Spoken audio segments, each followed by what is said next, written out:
Well, next week marks the one-year anniversary of the historic floods that pummeled Metro Detroit. You'll remember so many people in situations like that stuck on the freeway as the heavy rain just kept coming down. But do you know the best way to get out of your car alive if you find yourself in a similar situation? 7 Action News reporter Anu Prakash went along with Michigan State Police to find out.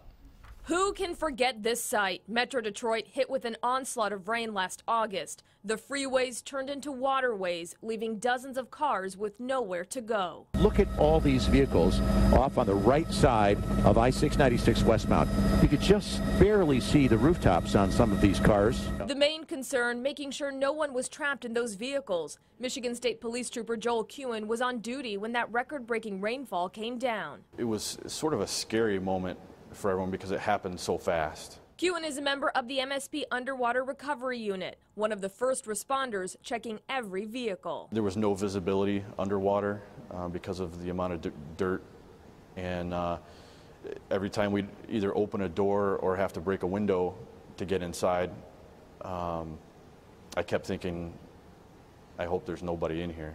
Thankfully, everyone was able to get out on their own, but as we approach the one-year anniversary of that historic flooding, Michigan State Police want to remind us all to have a plan should we end up in a flash flood or body of water while in the car. There will be no air bubble, for people to sit and wait and develop their plan. It'll happen quick. Here in the training tank just outside of Lansing is where all MSP recruits go through the water safety program with the submerged vehicle simulator.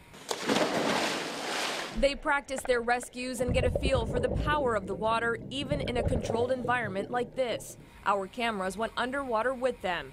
Trooper Austin Hessling can feel the resistance just trying to open the car door from the outside. So to overcome that, what I do is I pull on the door slowly, and then the door opens gradually as opposed to trying to pull the door open quickly. They put on special goggles to simulate murky water. Imagine trying to rescue someone when this is what you see. I visualize if I'm at the windshield or if I'm at the driver's side door, where I'm at, and then just do everything by feel. But how can you get out quickly on your own? I think the natural instinct is when there's a problem in the car to open the door and get out. When you're in a lot of water, these guys say don't waste time with the door. The car door won't open as the car sinks. Seems obvious, but get out through the window. Kewen says many people assume they can't. One of the myths that I think people think in their mind is, well, the electronics get wet, so my power windows won't work, and that's not the case.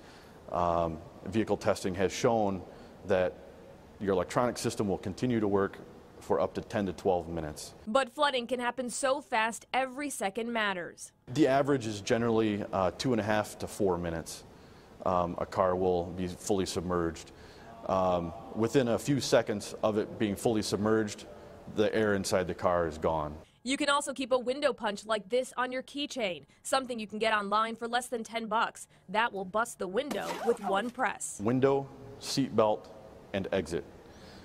If there are children in the car, it's essentially the same thing with another step. So window, seat belt, the children's seat belt, push them out the window, and then you exit. Kewen says panic is usually the #1 problem people have. That's why thinking about what to do long before you're in deep could save your life. Anu Prakash, 7 Action News.